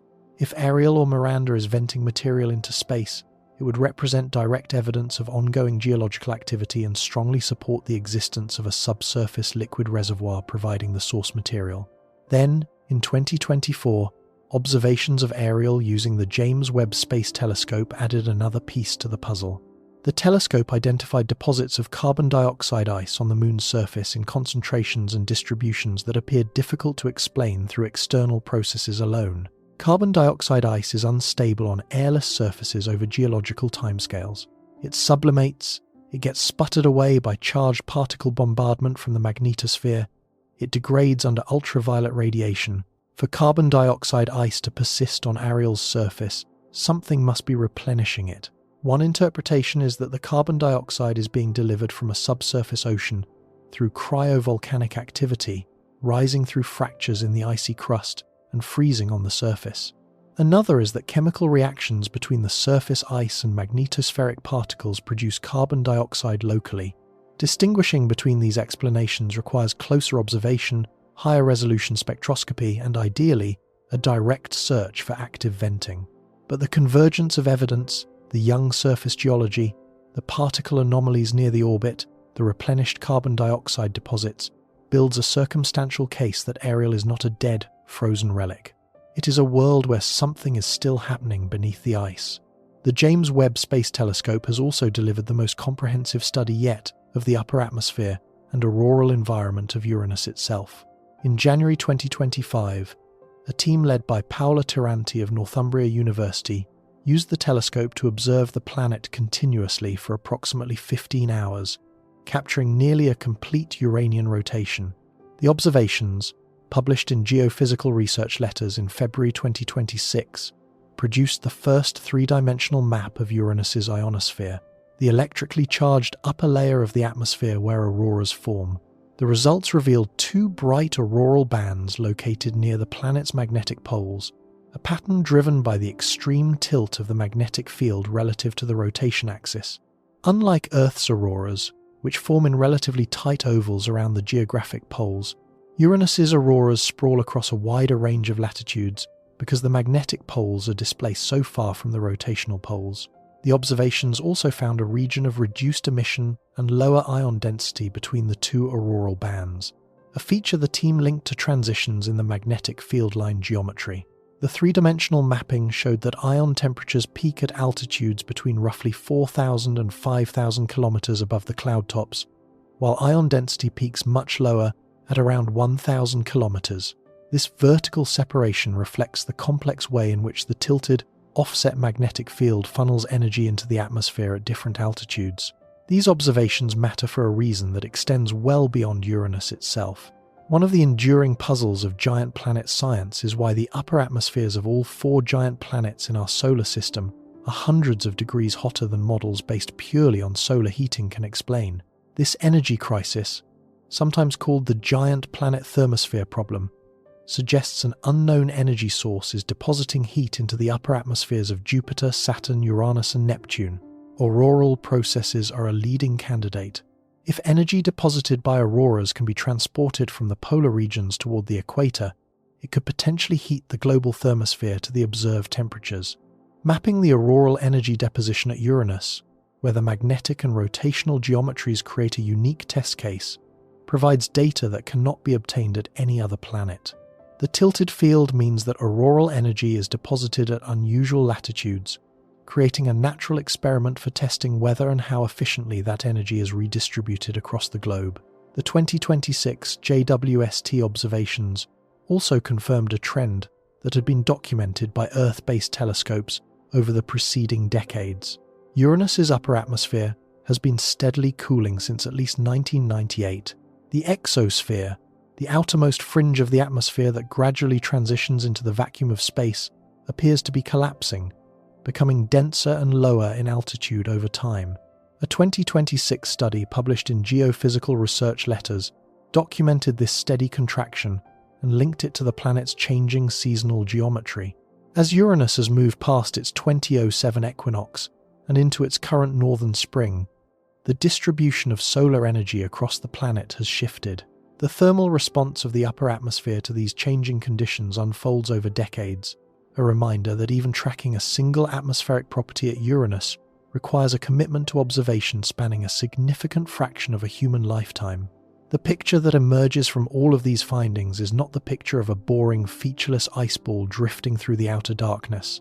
It is the picture of a planetary system dense with unresolved complexity. A magnetic field generated by processes we do not fully understand, observed once during an atypical event, producing a magnetosphere whose normal state we have never seen. Radiation belts that are chronically depleted by the planet's own lopsided field geometry, then further disturbed by solar wind events we happen to fly through. A ring system composed of materials that differ from ring to ring for reasons we cannot yet explain. A family of moons that may contain multiple subsurface oceans, whose geological activity may be ongoing and whose surfaces preserve records of processes we have barely begun to read. An atmosphere whose auroral dynamics operate under a geometry found nowhere else, depositing energy at locations and altitudes that challenge existing models. And all of it observed from the outside. All of it pieced together from a 5.5-hour flyby nearly 4 decades old, supplemented by the sharpest space telescopes humanity has ever built, which can see the planet as a disk a few pixels across from a distance of nearly 3 billion kilometers. Every answer generates new questions. Every resolved feature reveals finer structure beneath it. Every reanalysis of the Voyager 2 data extracts a little more information from a dataset that was never designed to answer the questions we are now asking of it. The frustration is scientific, but it is also strategic, because Uranus is not merely an interesting curiosity sitting at the edge of our planetary system. It is the closest and most accessible representative of the most common type of planet in the galaxy. And if we cannot understand the basic physical processes at work inside this particular ice giant, the one we can actually reach with spacecraft, then our ability to interpret the thousands of ice giant-sized worlds being discovered around other stars remains fundamentally limited. The magnetic field, the heat flow, the interior structure, the moon system, the rings, every one of these components feeds into our understanding of how planets of this size and composition work. And every one of them is telling us that our current understanding is incomplete.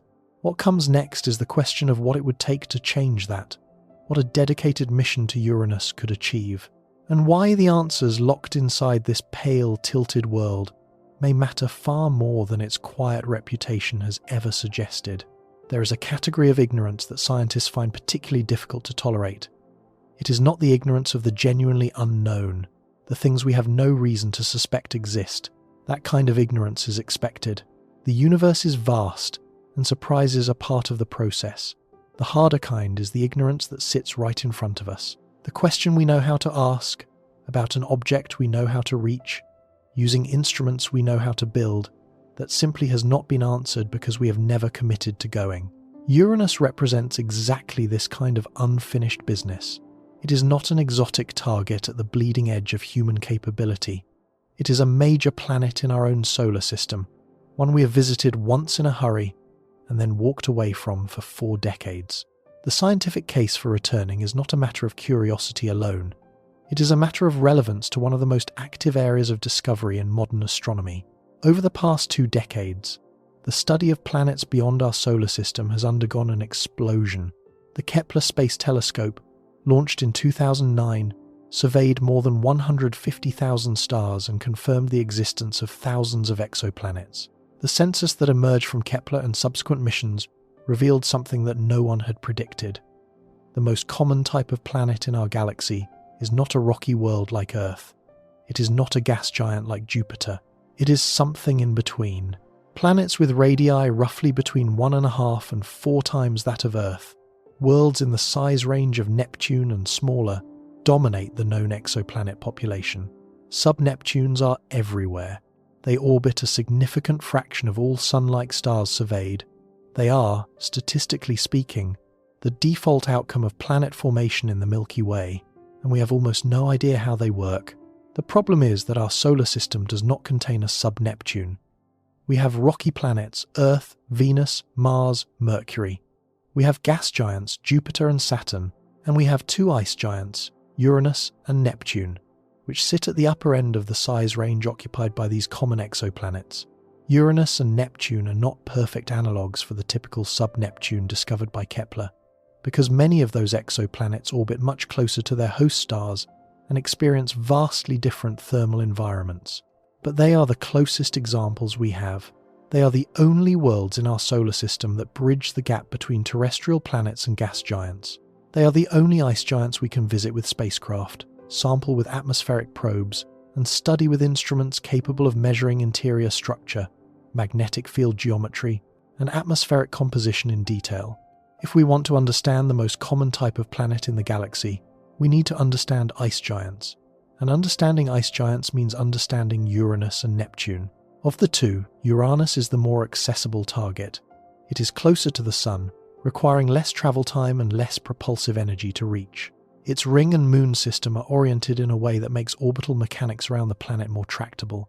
And its anomalies, the extreme tilt, the suppressed internal heat, the offset magnetic field, make it a richer scientific target in many ways than Neptune, because every anomaly is an opportunity to test a model.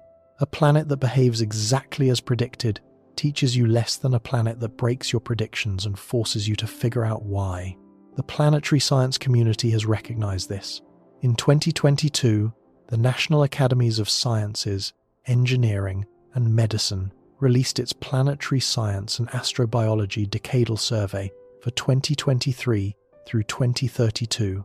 This document, produced roughly once per decade through an exhaustive process involving hundreds of scientists across multiple institutions, identifies the highest priority missions for the coming years. For the first time, the Decadal Survey named a Uranus Orbiter and Probe as the top priority flagship class mission for NASA, not second, not an honourable mention. The single highest priority for the next major planetary science mission. It ranked above the Enceladus Orbilander, above a Neptune orbiter, above every other proposed flagship concept. The mission concept that emerged from this process envisions a spacecraft carrying a suite of instruments designed to address the fundamental questions that the Voyager 2 flyby left unanswered. An orbiter would enter a long-term orbit around Uranus, spending at least 4.5 years studying the planet, its rings, its moons, and its magnetic environment from close range.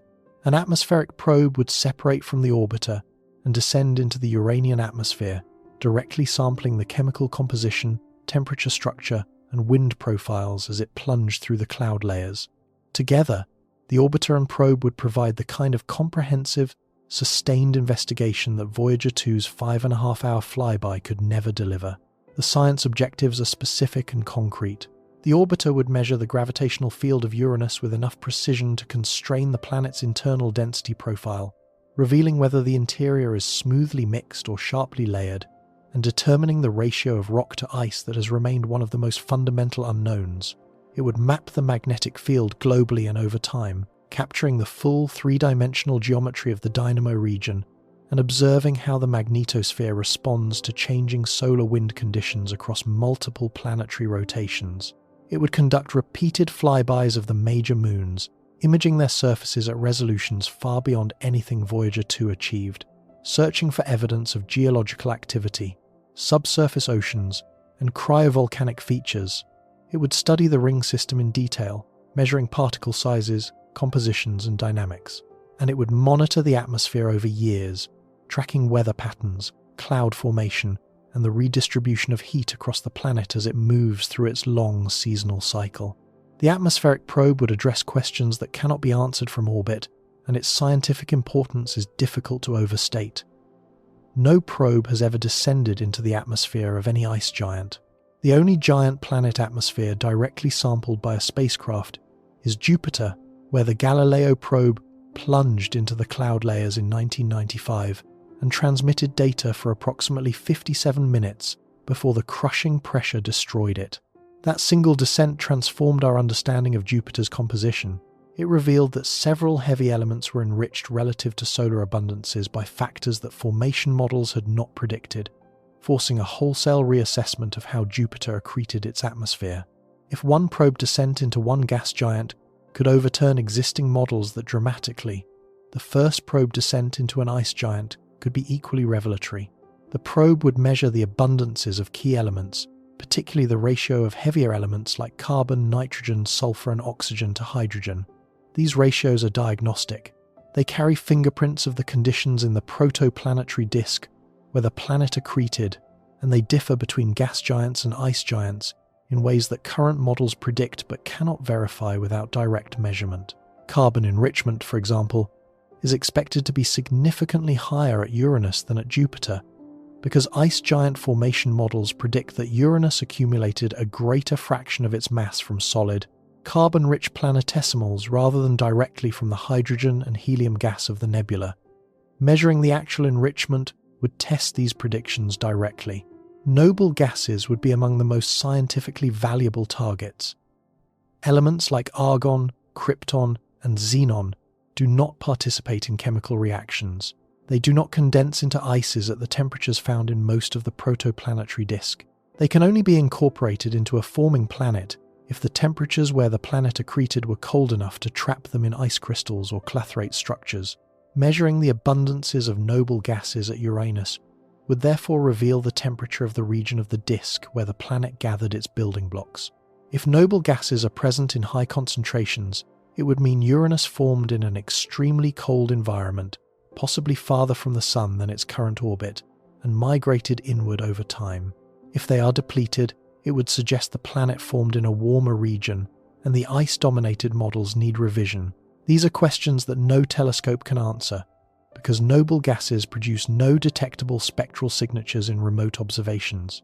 The only way to measure them is to go there and sample the atmosphere directly. The probe would also measure wind speeds and directions as a function of depth. From the outside, telescopes can only track cloud features at the top of the atmosphere, but the winds that drive those features may extend deep into the interior, powered by mechanisms that are invisible from above. The Galileo probe at Jupiter revealed that winds persisted far below the visible cloud deck, deeper than anyone had expected, challenging models that assumed Jovian winds were a shallow, surface-driven phenomenon. A probe descending through the Uranian atmosphere would determine whether the same is true at an ice giant, or whether the weak internal heat and stratified interior produce a fundamentally different wind profile. If deep winds at Uranus are driven primarily by the small amount of internal heat leaking through the compositional barrier rather than by solar energy absorbed at the surface, the vertical wind structure would show a distinctive pattern that a descending probe could detect. This measurement alone would constrain models of atmospheric circulation at ice giants more tightly than decades of remote observation ever could. The original mission concept targeted a launch date no earlier than 2031, using a Falcon Heavy expendable launch vehicle with a gravity assist at Jupiter, reaching Uranus by approximately 2044, but practical realities have intervened.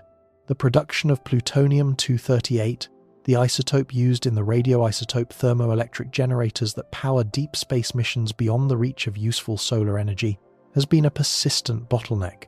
NASA's supply chain for this material has been limited for years, and competition for available plutonium from other missions has further constrained the timeline. In 2023, NASA acknowledged that a launch in the early 2030s was unlikely, and that a mid to late 2030s launch date was more realistic. Depending on the trajectory chosen, this could push arrival at Uranus into the late 2040s or even the early 2050s. The delay is more than a scheduling inconvenience. It has scientific consequences. The geometry of Uranus's orbit matters for mission planning. The planet's 84-year journey around the Sun means that the viewing angle, the illumination conditions, and the accessibility of the ring and moon system all change on timescales of decades. A spacecraft arriving in the 2040s would encounter Uranus at a very different orbital phase than one arriving in the 2050s. The optimal launch windows, which depend on favourable alignments with Jupiter for gravity assists, come and go on their own schedule. Every year of delay potentially alters what the mission can achieve once it arrives. The European Space Agency has its own concept for a Uranus mission. Known as MUSE, the mission to Uranus for science and exploration, this proposed orbiter and probe would launch on an Ariane 6 rocket and arrive at Uranus after a cruise of roughly 18 years. The originally proposed launch date was 2026, though delays could push it to 2029, with arrival in the mid-2040s. MUSE would carry a complementary instrument suite, including an atmospheric entry probe, and its science objectives overlap significantly with the NASA concept. Whether the two agencies might collaborate on a joint mission, as was done with Cassini at Saturn, remains an open question. A combined effort would reduce costs and increase the scientific return, but coordinating schedules, budgets, and engineering standards across two space agencies adds complexity of its own. Other concepts have been proposed at smaller scales. A 2025 study outlined a mission architecture using a constellation of small spacecraft launched on a Jupiter-Uranus gravity assist trajectory, arriving at Uranus by 2039. Preliminary analysis has also explored whether a Starship-based solution could deliver a spacecraft to Uranus on a direct trajectory, potentially reducing travel time to as few as 10 years by eliminating the need for a Jupiter gravity assist. These concepts remain at early stages, but they reflect a growing recognition within the space science community that reaching Uranus is not merely desirable, it is overdue. The urgency comes from what Uranus can teach us that no other target can. The planet sits at the intersection of several unresolved problems in planetary science, each of which connects to broader questions about how planets form, evolve, and maintain their physical properties over billions of years. The internal heat question, why does Uranus radiate so much less excess energy than Neptune, despite their similarities, is not just a question about one planet. It is a question about how ice giant interiors transport energy, whether compositional gradients can persist over the lifetime of a planet, and what role giant impacts play in shaping the long-term thermal evolution of worlds. The answer has implications for every ice giant-sized exoplanet we will ever study.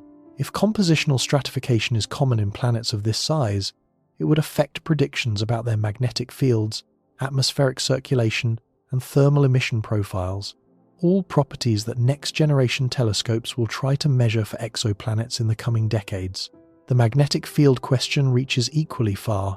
Uranus and Neptune both have tilted, offset, multipolar magnetic fields, a feature that sets them apart from Jupiter and Saturn. Understanding why requires understanding how dynamos operate in electrically conducting icy mantles, rather than in metallic hydrogen. This is not an abstract exercise. Magnetic fields shield atmospheres from solar wind erosion. They influence atmospheric chemistry. They determine whether a planet retains volatiles over geological time or gradually loses them to space. For exoplanets orbiting close to their host stars, where stellar wind pressures are far more intense than anything in our outer solar system, the question of what kind of magnetic field an ice giant-sized world generates is directly relevant to whether such a planet can maintain a stable atmosphere, and by extension, whether it could support conditions hospitable to life. The Moon system offers a different but equally compelling set of questions. If 4 of the 5 major Uranian moons do harbour subsurface oceans, as current models suggest, then the Uranian system joins the Jovian and Saturnian systems as a potential harbour for habitable environments. The conditions inside these putative oceans would be unlike anything at Europa or Enceladus. The Uranian moons are farther from the Sun, colder, and less tidally heated. If liquid water can persist under such conditions, it would dramatically expand the range of environments we consider potentially habitable and force a reassessment of where in the solar system and beyond we should look for signs of life. Confirming or ruling out the existence of these oceans requires close flybys with instruments capable of detecting induced magnetic fields, measuring gravitational anomalies, and searching for plume activity, exactly the kind of measurements an orbiter mission is designed to make. Even the rings, often treated as secondary targets, carry scientific weight. Planetary ring systems are laboratories for studying the physics of gravitational interactions, collisional dynamics, and material transport on scales too large and too slow to replicate in any terrestrial experiment. The narrow, dark, compositionally varied rings of Uranus represent a fundamentally different regime from the broad, bright, icy rings of Saturn. Understanding why these two ring systems are so different, despite encircling planets that formed in the same general region of the protoplanetary disk, informs models of how ring systems form, evolve, and eventually dissipate. The recently discovered compositional difference between the Mu and Nu rings, one made of water ice and the other of rocky and carbon-rich debris, adds a new dimension to this puzzle that only closer observation can resolve. Taken together, these science objectives do not describe a mission to study one unusual planet. They describe a mission to understand a category of worlds. Gas giants have been explored by dedicated orbiters at both Jupiter and Saturn. Galileo spent 8 years at Jupiter. Cassini spent 13 years at Saturn. Juno continues to study Jupiter today. These missions transformed our understanding of gas giant physics, atmospheric dynamics, magnetic field generation, and satellite systems. The equivalent transformation for ice giants has simply never happened. No spacecraft has ever orbited Uranus or Neptune. No probe has ever descended into an ice giant atmosphere. The most common type of large planet in the galaxy has been studied in situ for a combined total of roughly 11 hours across 2 Voyager, 2 flybys, 1 at each planet, nearly 40 years ago. The contrast is difficult to overstate. We have spent decades and billions of dollars exploring gas giants. We have committed flagship missions, extended missions, and follow-up missions. We have built entire careers and research programs around the data returned from Jupiter and Saturn, and we have done essentially nothing comparable for the ice giants. This is not because ice giants are less important, it is because they are farther away, harder to reach, and less visually spectacular. The neglect is practical, not scientific, and it has left a gap in our understanding of planetary physics that grows more conspicuous with every new sub-Neptune discovered around a distant star. There is something unsettling about realizing that one of the 8 major planets in our own solar system remains, in a meaningful sense, unexplored. We live in an era when telescopes can detect the atmospheric compositions of planets orbiting stars dozens of light years away. We have sent rovers to Mars, orbiters to Mercury, probes into the atmospheres of Venus and Jupiter, and spacecraft to every planet in the solar system at least once. We have mapped the surfaces of moons, sampled the plumes of Enceladus through Cassini's instruments, and photographed the farthest reaches of the Kuiper Belt. And yet Uranus, a planet roughly 51,000 kilometers across, with a system of rings and moons that may contain multiple habitable environments, sits just 19 astronomical units from the Sun, with almost no dedicated scientific investigation to its name. William Herschel discovered this planet in 1781. For 245 years it has been part of our map of the solar system. For all but 5.5 hours of that time, we have studied it exclusively from the outside. Everything we know about its magnetic field comes from a snapshot taken during a rare solar wind event. Everything we know about its atmospheric structure comes from a flyby that viewed the planet from a single angle at one moment in its 84-year seasonal cycle. Our best estimate of its internal heat output was revised just last year. Our understanding of its interior composition is being actively debated, with some models suggesting it may not even be an ice giant in the traditional sense. This is not a planet that has been understood and filed away. This is a planet whose most basic physical properties remain uncertain, and the uncertainty matters because it propagates outward. Every model of ice giant formation that relies on assumptions about Uranus's composition carries that uncertainty. Every prediction about sub-Neptune atmospheric structure that draws on Uranus as a reference point inherits those unknowns. Every estimate of how common subsurface oceans might be in the outer solar system depends on whether the Uranian moons actually possess them. The gap in our knowledge is not contained. It bleeds into everything we are trying to learn about planets as a class of objects. The Uranus Orbiter and Probe, if it flies, will not answer every question. No single mission can, but it would do something that has never been done. It would give us sustained, close-range, multi-instrument access to an ice giant for the first time in human history. It would turn Uranus from a planet we have glimpsed into a planet we have studied.